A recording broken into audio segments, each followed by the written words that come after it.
La verdadera educación es el desarrollo armonioso de las facultades físicas, mentales y espirituales del ser humano. Me gusta esa palabra armonioso, significa proporcionado, simétrico, equilibrado. Es que el ser humano es como un triángulo con tres lados iguales. Tiene un lado mental, emocional, tiene un lado físico y tiene un lado espiritual. En la medida que esos tres aspectos del ser humano se desarrollen con equilibrio, con armonía, entonces estamos verdaderamente educando al ser humano. Por lo tanto, la verdadera educación también da énfasis al trabajo, al aspecto físico del crecimiento, del desarrollo del ser humano. Ahora, hablando del trabajo, el trabajo no es una maldición divina, sino más bien una bendición. El trabajo existía antes de la entrada del pecado. Génesis 2:15 dice: tomó pues Jehová Dios al hombre y lo puso en el huerto de Edén para que lo labrara y lo guardase. Quiere decir, no había entrado todavía el pecado, pero ya Adán y Eva tenían una misión, algo que hacer, tenían que labrar y guardar el huerto del Edén. Eso incluía toda la creación, los animales y las aves y los peces y todo lo que Dios había creado. El trabajo formaba parte de la propia naturaleza del ser humano. Adán era un ser laboral, diríamos así. El trabajo para él y su esposa era una bendición. Ambos habían sido creados a imagen y semejanza del Creador, y Dios es un Dios que trabaja, que crea. Jesús mismo dijo: mi Padre hasta ahora trabaja y yo también trabajo. Por lo tanto, si los primeros seres humanos reflejaban el carácter de Dios, habían sido creados a imagen y semejanza de Dios, lógicamente que el trabajo formaba parte de la esencia del ser humano. Ahora, ¿qué es lo que sucedió con la entrada del pecado al mundo? Para responder esta pregunta voy a leer Génesis 3, 17 al 19. Dice: y al hombre dijo, estas palabras Dios ya dijo al ser humano después del pecado. Está en Génesis 3. Y al hombre dijo: por cuanto obedeciste a la voz de tu mujer y comiste del árbol que te mandé diciendo no comerás de él, maldita será la tierra por tu causa.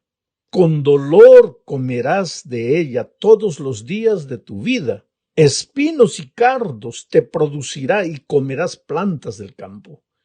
Con el sudor de tu rostro comerás el pan hasta que vuelvas a la tierra, porque de ella fuiste formado, pues polvo eres y al polvo volverás. Quiere decir que antes de la entrada del pecado, Adán y Eva cuidaban de la tierra, pero ahora, después del pecado, el trabajo adquirió un aspecto que no se conocía antes del pecado. Fue el aspecto fatiga, cansancio. Ahora estaba ese elemento extenuante en el trabajo.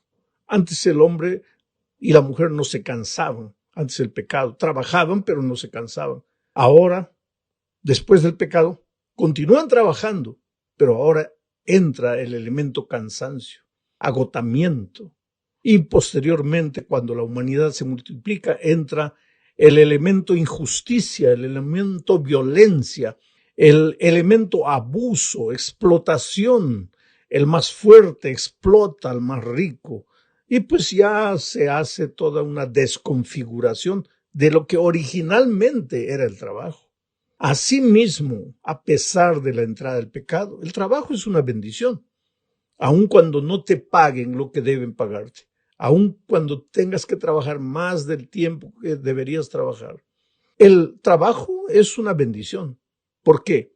Porque el que trabaja no come, el que trabaja no puede pagar las cuentas, y cuando te despiden del trabajo te sientes inútil, te sientes inservible, y no puedes enfrentar las responsabilidades de tu vida. Y la mente ocupada, no hay lugar para las tentaciones del demonio. Quiere decir que el trabajo antes de la entrada del pecado fue una bendición, después de la entrada del pecado, aunque entró el elemento extenuante, violento, injusto, el trabajo continuó siendo una bendición. Y si nosotros queremos educar de verdad a la juventud, tenemos que enseñarle el valor del trabajo, la importancia del trabajo. Vamos ahora a la segunda parte. Veamos aquí el trabajo y la disciplina, quiere decir, el aspecto disciplinador del trabajo. Algunos consejos divinos que nos ayudan a ver el trabajo de una manera edificante. Por ejemplo, en Deuteronomio capítulo 16, versículos 16, Dios le da al pueblo a través de Moisés la siguiente orden. 3 veces cada año aparecerá todo varón tuyo delante de Jehová tu Dios en el lugar que él escogiere, en la fiesta solemne de los panes sin levadura, y en la fiesta solemne de las semanas, y en la fiesta solemne de los tabernáculos. Y ninguno se presentará delante de Jehová con las manos vacías, cada uno con la ofrenda de su mano, conforme a la bendición que Jehová tu Dios te hubiere dado. Quiere decir que el fruto de la mano es el fruto del trabajo. Ningún ser humano debería presentarse a Dios por ocasión de las fiestas espirituales con las manos vacías, o sea, sin haber trabajado. El trabajo era parte de la adoración de Dios. Ellos debían llevar el fruto del trabajo de sus manos. Es que el trabajo es el elemento, el factor número 1 para desarrollar la autoestima. No sé si alguna vez has estado desempleado y has buscado empleo, tocado una puerta, otra puerta. Cuanto más puertas se te cierran, más inútil te sientes, más incapaz te sientes. ¿Por qué? Porque el trabajo, aún después del pecado, te desarrolla el concepto de valor. Tú vales. El trabajo de tus manos valen. Lo que tú piensas, tus sentimientos, tu corazón, tus fuerzas concentradas en lo que estás haciendo valen. Por lo tanto, el trabajo tiene lugar en la vida del cristiano. A veces nosotros corremos el peligro de pensar que Dios soluciona todos nuestros problemas y que nos pasamos el día todo orando, esperando que Dios nos haga encontrar un buen empleo. Pero ¿qué buen empleo te va a hacer encontrar si te quedas en la casa todo el día orando? Tienes que creer en Dios. No salgas nunca a buscar un empleo sin pedir a Dios que vaya junto contigo. Pero después tienes que salir, tienes que tocar las puertas. Digno es el obrero de su salario, de su pago, de su sueldo. Tienes que trabajar. El dinero no aparece por obra de arte así, una cosa maravillosa. Tienes que buscarlo, tienes que luchar. Este es uno de los aspectos disciplinadores del trabajo. Leamos ahora Eclesiastés 9:10. Todo lo que te viniere a la mano para hacer, hazlo según tus fuerzas, porque en el Seol a donde vas, no hay obra, ni trabajo, ni ciencia, ni sabiduría. Aquí hay varias ideas que tenemos que destacar. En primer lugar, todo lo que te viniere a la mano para hacer, hazlo según tus fuerzas. No más que tus fuerzas, tampoco menos que tus fuerzas. Hazlo bien hecho. De eso vamos a hablar un poco más adelante. Hazlo según tus fuerzas. A veces yo encuentro gente que sigue la ley del menor esfuerzo. Cuanto menos pueda hacer, mejor. Pero cuanto más pueda recibir, mejor. Ahora, querido, nunca vas a recibir más de lo que tú te esfuerzas. Y el consejo divino es, todo lo que te viniere a la mano para hacer, hazlo, pero hazlo según tus fuerzas. Hay tiempo para todo. Hay tiempo para Dios, hay tiempo para la familia, hay tiempo para ti mismo y hay tiempo para el trabajo.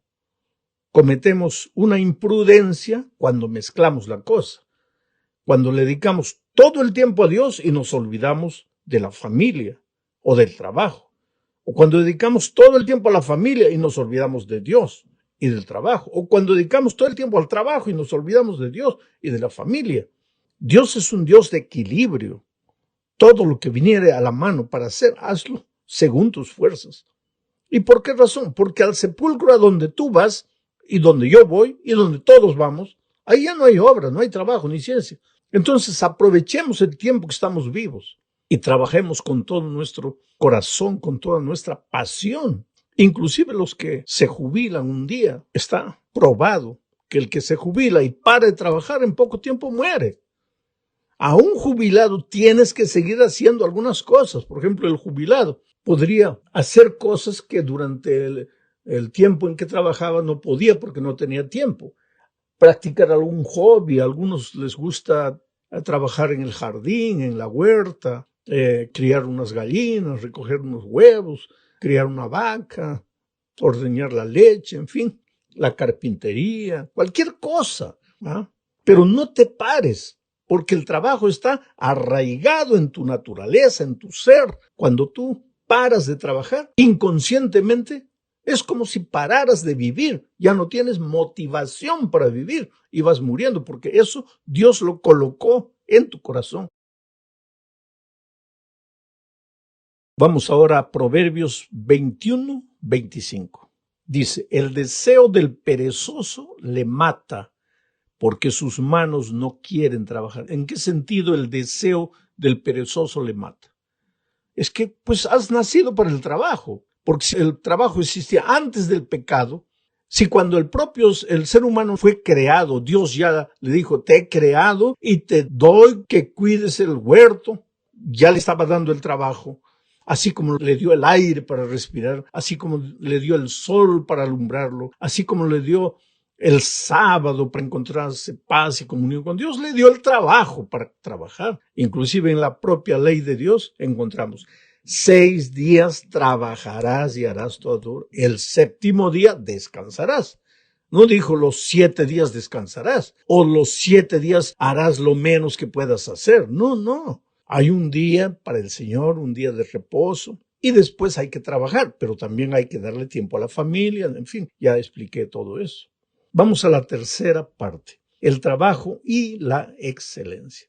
Dios, querido, es un ser excelente y le gusta la excelencia. Cuando ordenó a Moisés que le construyeran un tabernáculo, le dio los mínimos detalles para que el pueblo realizara un trabajo excelente. Y Moisés, por su vez, escogió a los mejores artesanos de Israel para que la edificación del santuario fuera una verdadera obra de excelencia, una obra de arte.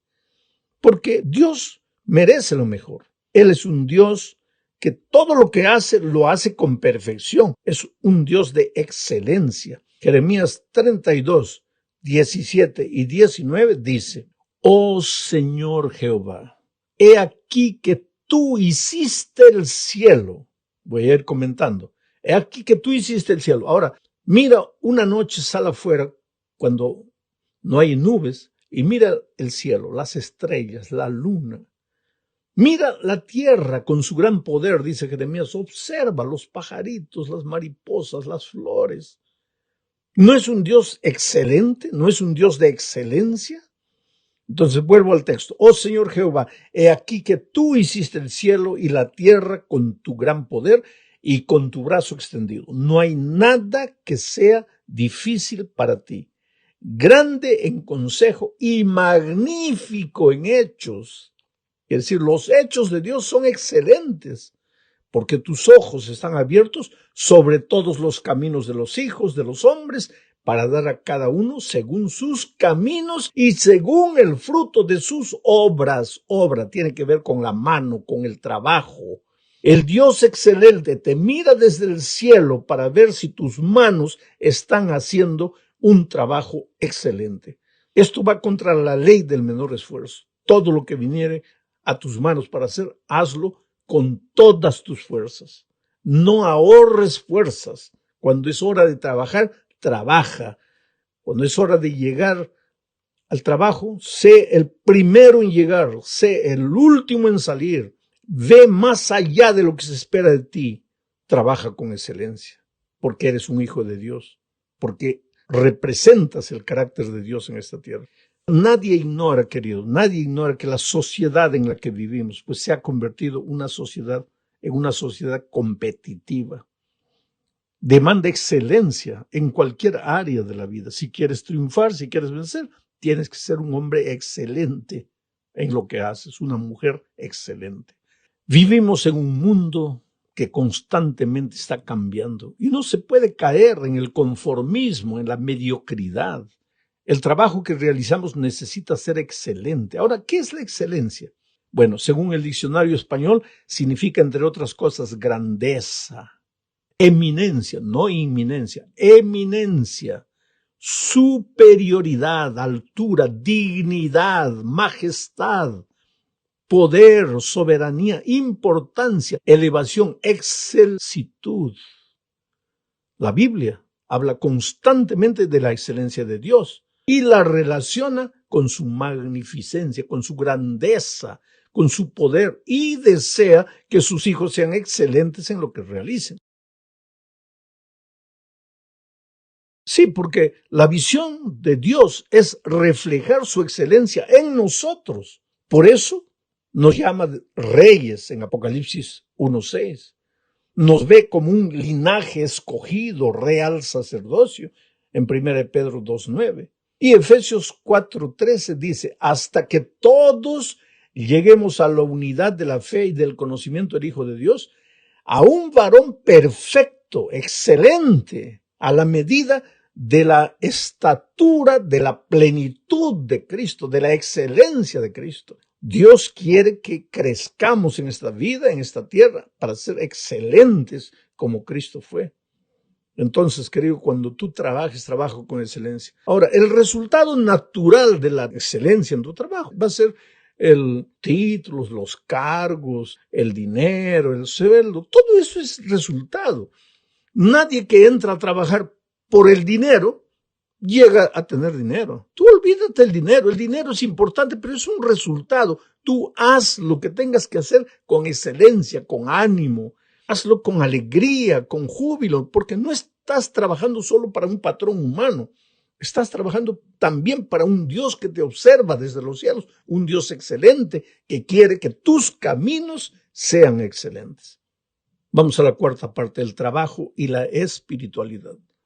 Ya dije que el ser humano es como un triángulo, su estructura humana. Tiene un lado físico, un lado mental, emocional y un lado espiritual. Solo que el lado espiritual es la base, Entonces la armonía del triángulo va a depender de la base, del desarrollo espiritual.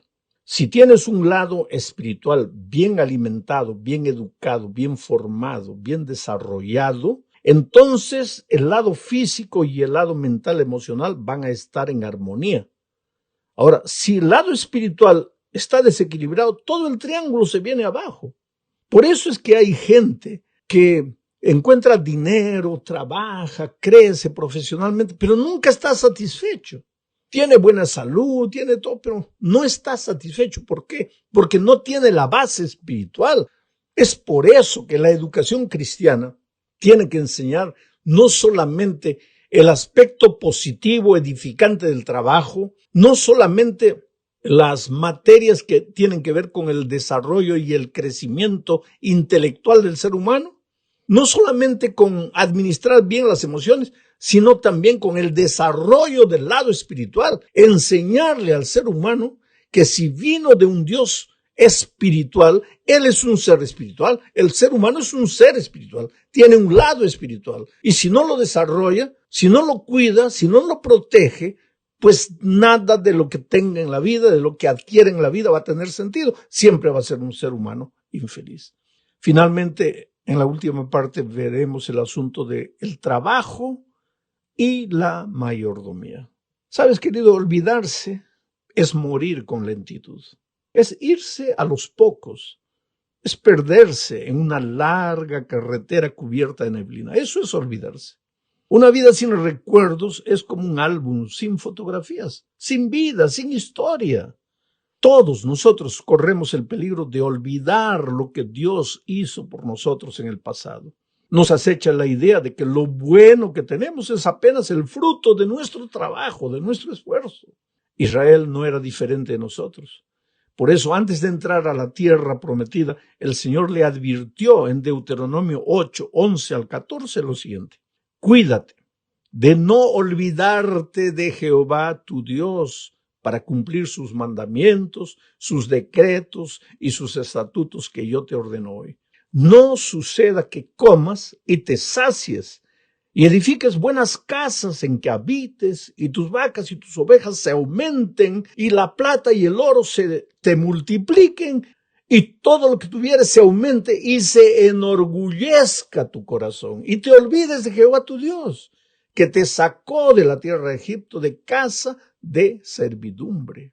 Oh querido, el desafío para los israelitas era recordar que todo lo bueno que poseían no era resultado de su trabajo, aunque el trabajo es útil, sino que todo eso era resultado de la gracia maravillosa de Dios. Pero infelizmente ellos cayeron en el pozo inmundo de la ingratitud, se olvidaron del Creador, creyeron que las bendiciones que disfrutaban les duraría para siempre. Craso error. Años después, los babilonios vendrían, destruirían lo que Dios les había dado y llevarían a sus hijos cautivos a una tierra extraña. Ahora del pasado, mi amigo, solo resta la lección. Dios es el Creador. Nuestra vida le pertenece por entero. Él nos la prestó. Somos administradores, mayordomos de la vida que le